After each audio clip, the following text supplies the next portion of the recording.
За энэ асуудлыг бас ингэж ярьж шийдэхгүй бол болохгүй байгаамаа. Тэртээ тэргүй одоо бид цолны асуудлыг шийдлээ ш. Тэгэхээр энэ дотор бол энэ хөдөөний одоо уяачтын энэ цол чимгийн асуудлыг энд ярьж шийдэж тодорхой болох шалгуур үзүүлэлтийг тавих хэрэгтэй.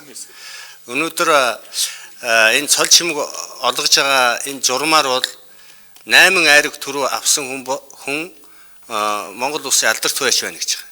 Тэрний 4 нь бол заавал дээд нас байна гэж байгаа байхгүй. 12 айраг төрөө авсны бас 50% нь дээд нас байж Монгол улсын манлай хуйаач болно гэсэн ийм журам үйлчилж байгаа. 22-аас дээш айраг төрөө авсан уяачид Монгол улсын тод манлай уяач олгоно. Энэний 50% нь заавал азраг их нас байна л гэсэн ийм одоо шалгуураар өнөөдөр үйлчилж ирсэн.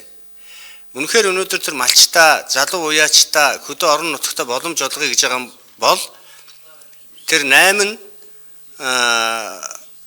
айраг төрөг бол тэгж дээд доод насгийнхаа болио.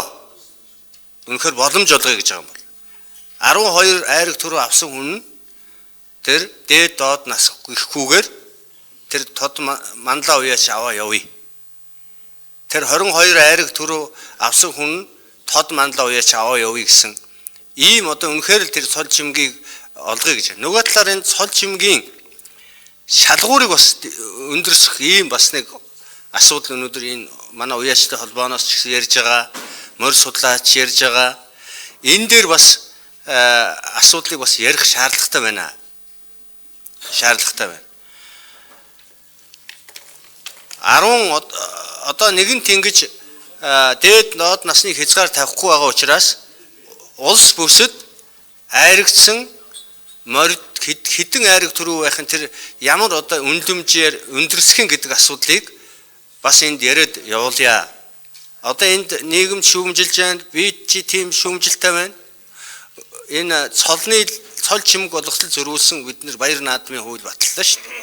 Одоо нэгэнт энэ иргэд уяачид олон уяачид ийм хүсэл тавьж байгаа юм чинь энэ нэгэнт одоо бид хуулиар батлаад энэгээр хуулиар хаах гэж чадахгүй олон одоо талцсан их хурал дээр уяачдыг ингэж асуудалд оруулсан ийм юм оруулсан учраас энэ асуудлаа ч гэсэн нэгэнт л одоо тэр уяачдын хүсэл зөрөг хөдөө орон нутаг алслагдсан уяачдын бодлогын асуудал дээр тэр одоо цол чимгийг тоог нь өндөр болгоё. Тэр дээд доод нас гэдэг ийм юм дээр бол хязгаар тавихгүй байл гэсэн ийм л одоо саналыг би одоо ажлын хэсгийн гишүүнүүд оруулж байгаамаа.